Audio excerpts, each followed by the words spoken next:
Hey guys, it's GoForce Online here to bring you another one of my trash builds. Now this is my Argonian Nightblade healer.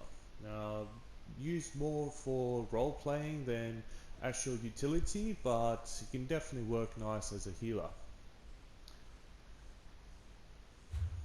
Alright, so start off with the stats. So about 33k max Magika and 27k health, which is the two main resource pools that I pull from, with some skills actually using health instead of any other resource. 21k spell resistance is not bad, so physical resistance is definitely lacking a bit, so definitely not the most durable build there is. Now looking at our inventory, use max health, max magicka food just to boost the main resources that I'm using. And the potions is essence of spell critical, and what it does increases my critical for about 36 seconds. But critical doesn't just apply to damage you're doing, it can also critical heal targets. And restore some health and some magicka if I'm running short on those resources. And being on Argonian, if I do pop this, I'll get additional resource restored. Alright, now for my sets. First one is Restoring Staff of Sanctuary.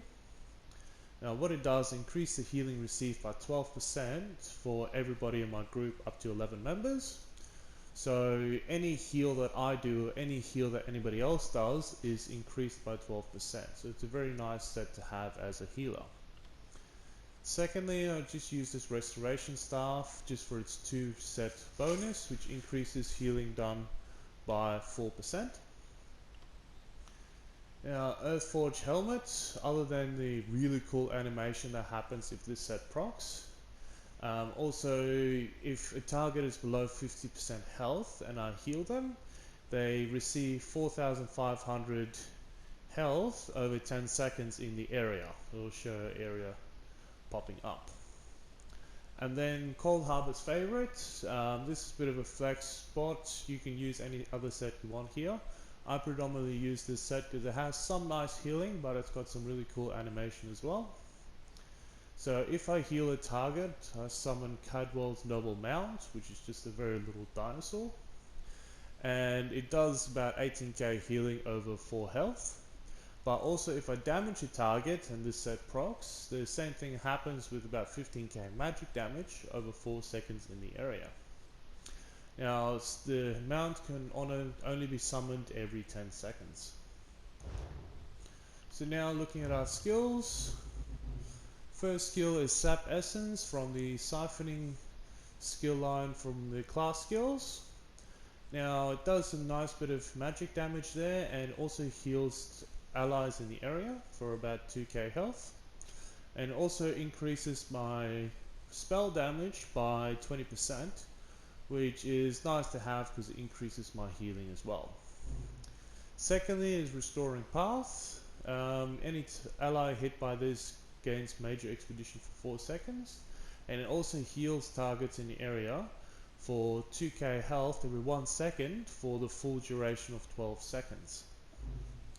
Thirdly is Funnel Health. So selecting a target, it does about 2.5k magic damage and also heals allies in the area.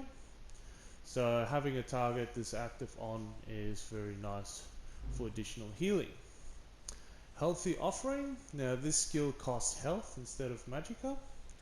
And what it does, it costs me about 3.5k health, but it heals an ally in front of me for about 12k health over 8 seconds. So this is more of a life saving. If somebody's sitting fairly low on health, you can pop this off. And also costing health is really nice because if you're running short on magicka, you can always pull from this. And then Dark Cloak, which is just my self heal, and also grants me minor protection, which is nice to have if I'm sitting in trouble. Then for my ultimate is Soul Siphon from the Siphoning skill from the class skills.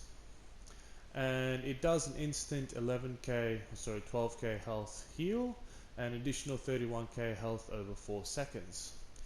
And me and my allies in the area receive Major Vitality, which increases the healing received by 30% for 4 seconds. There's also synergy that they can activate, which does additional healing or damage on top of that. But this is mainly used as a last resort kind of skill. If your group is sitting very close to wiping, this will definitely save some lives.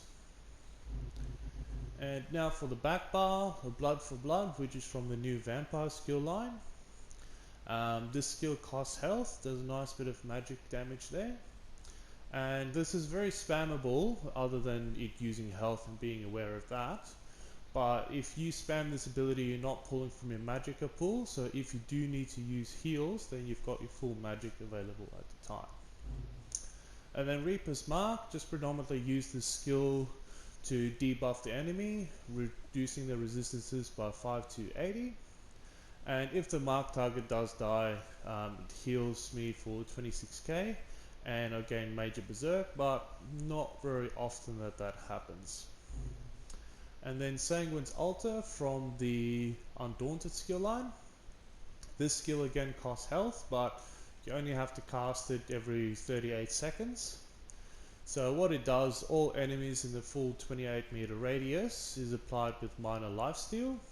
So if an ally attacks that enemy and does damage, they heal for 951 every 1 second. So it's a very nice additional health skill to have. It just boosts healing a little bit.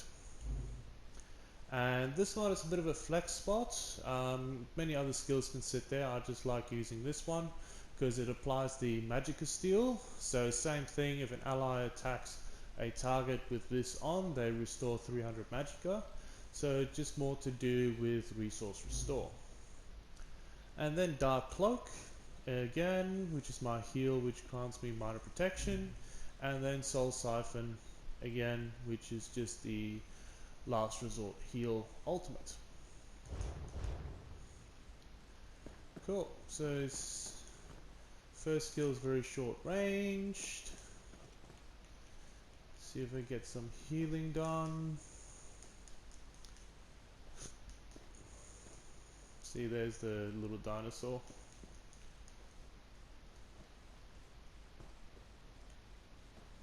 Alright, and then popping off the ultimate.